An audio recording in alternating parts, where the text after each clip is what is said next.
Hey, it's August here at Quirky Coffee, and I wanted to take the opportunity to talk to you about some of my favorite tips and tricks about making espresso that I really wish somebody would have told me when I first started making espresso at home.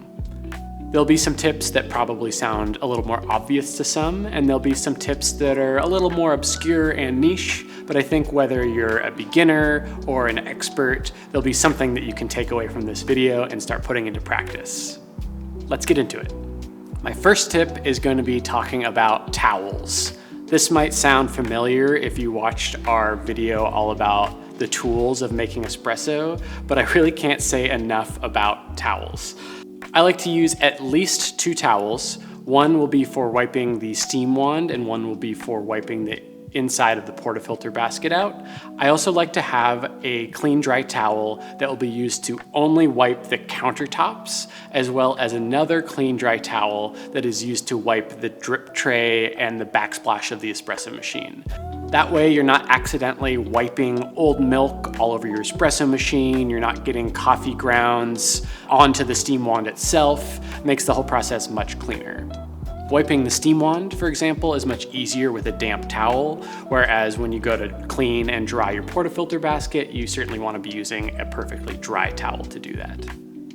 My next tip is about counter brushes. Having a nice size counter brush to clean the area around your grinder and the grinder itself is super helpful. Having a brush that's too small or an old dirty brush, it's only going to make the problem worse, so I certainly recommend having a nice large counter brush to keep your area clean. Tip number 3 is all about keeping a clean and dry tamp area. Espresso is definitely a wet process, but if there's any moisture on the bottom of the tamper, you'll pull out little bits of coffee and your shot will brew unevenly. I'd recommend always wiping the bottom of the tamper with a clean dry towel to ensure that the shot brews as perfectly as it can.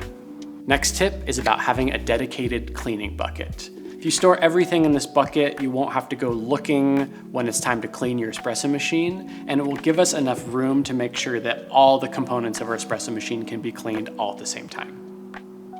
Next, we're going to talk about the knockbox. It might be tempting to save some counter space by having a small knockbox, but you'll find that after only 2 or 3 shots, it starts to get pretty full.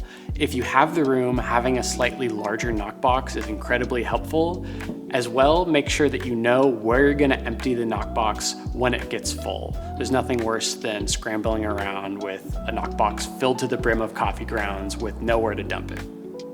Along those same lines, my next tip is to make sure you have a good source of clean, fresh water nearby at all times. This will give you a place to, of course, refill your reservoir in your espresso machine, but it also makes cleaning your drip tray and cleaning your knockbox that much easier. Needless to say, the closer your espresso machine can be to your sink, the cleaner everything can stay. Next, we'll talk about the infamous RDT method.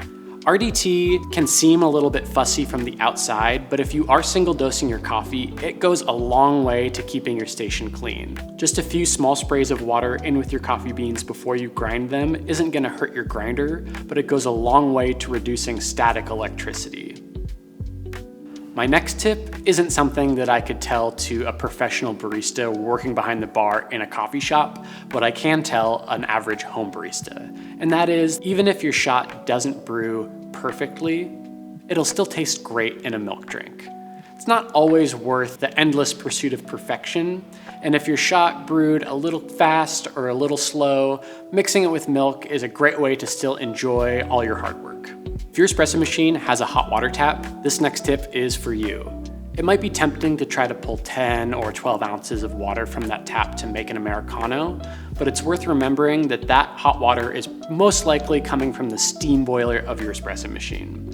That means that it's probably too hot to comfortably drink, and as well is going to plummet the pressure inside your steam boiler. So if you're trying to steam milk for a latte after you make that Americano, you're gonna have a tough time.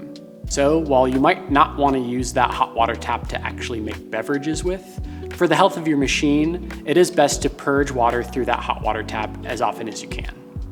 My next tip is about cups. It's great to have a selection of different styles and sizes of cups, whether you're drinking espressos or lattes, and it's also worth keeping in mind that the shape of the cup is going to affect both how the coffee tastes and your latte art itself.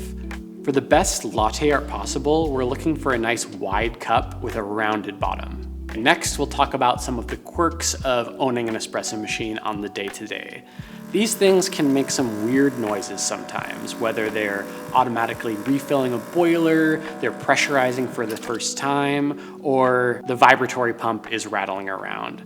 Oftentimes, these things are totally normal. However, of course, you can always get in touch with our tech department if you have any particular questions. As you can tell, I have a lot of tips about cleanliness, and this next example is no different. Make sure you are cleaning your drip tray as often as possible. These things fill up with water and old espresso pretty quick, and the longer that water sits in there without getting a good rinse and a scrub, the harder it is to get that clean. You can keep your espresso machine looking brand new by rinsing and wiping that drip tray out after every single espresso making session is done. Speaking of drip trays, it is tempting to want a drip tray with a drain on it. It seems like a drain makes cleanup that much easier. That said, unless you're working under a commercial setting where you're making 100 shots of espresso back to back, I find that a drip tray drain causes more issues than it actually solves. It makes pulling the drip tray out to thoroughly clean it a lot more difficult when you have a long tube coming out of it, and often it's just much easier to give it a quick rinse in the sink.